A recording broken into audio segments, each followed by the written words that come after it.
Hello, my name is Blakely, and this is my video presentation on the book of Job for CS 410 Old Testament Writings at Truett, McConnell University. As I said, this is on the book of Job. We're going to start off with authorship. Now, the book itself does not name an author explicitly, nor does it give any strong evidence for any particular author. Now, Michael A. Grisanti, he has listed a number of contenders that have been offered throughout history. Some of these are Job, Elihu, Moses, Solomon, Hezekiah, Isaiah, Ezra, and even an anonymous author in the 3rd century BC. Now, like I said, there's not much evidence for any of these, and the book itself does not name any of these. So with the lack of evidence, there's no way to say with any strong conviction who authored Job. Now, when we look at the dating, there are really two categories that we need to look at it. We need to look at the date of the events and when they took place, and then the date of the composition for the book, or of the book. Now, for the events of the book and when they took place, there is actually strong evidence that the events of the book took place before the Abrahamic covenant had been established. Now, Michael Grisanti, again, he draws attention to this, saying that Job appears to be a non-Israelite living in the land of Uz. And since these events seem to focus on a non-Israelite, it seems best to date them before the Abrahamic covenant narrowed God's primary dealings to a particular family. Now, the date of the composition, similar to the authorship, is that it's closely linked, right? The date of the composition is closely linked to who the author is, and since we really have no idea who the author is, we really cannot say with any certainty when the book was written.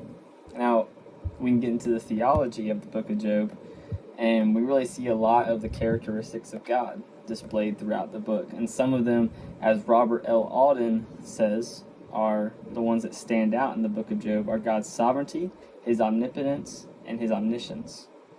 Now, his sovereignty, we see this in the beginning of the book. We see how even Satan himself has to bend his knee to God, and he has to obey God even in how he goes about tempting Job.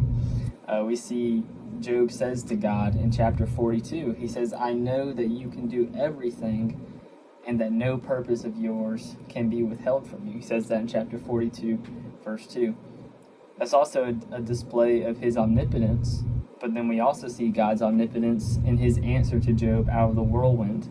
He displays both his omnipotence and his omniscience. See, God asked Job, he says, "Where were you when I laid the foundations of the earth?"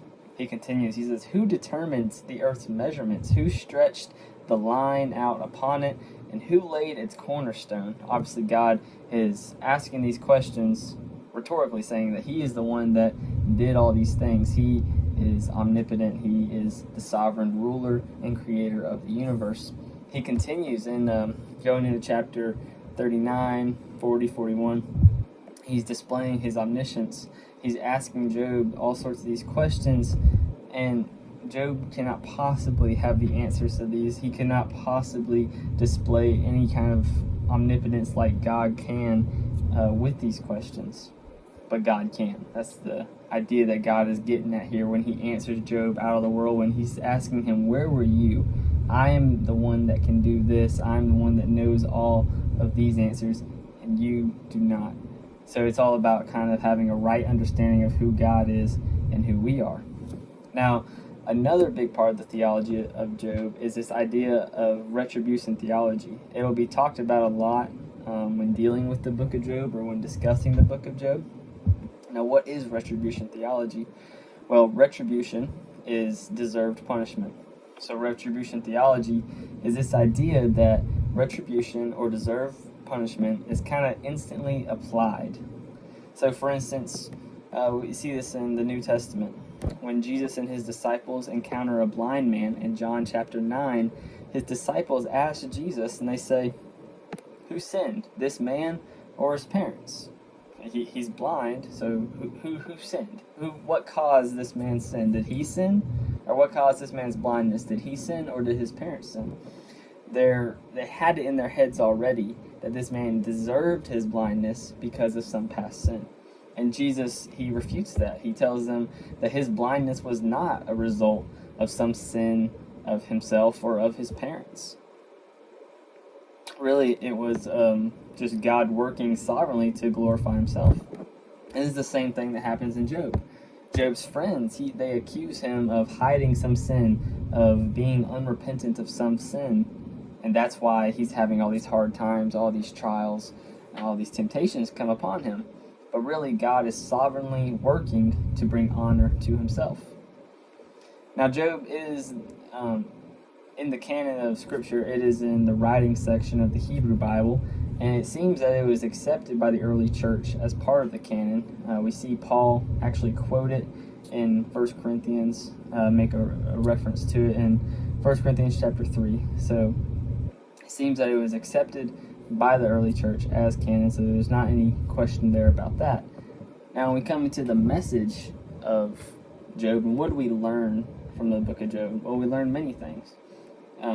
Our circumstances do not determine God's faithfulness, and despite our circumstances, we can remain faithful to God, or we are supposed to remain faithful to God.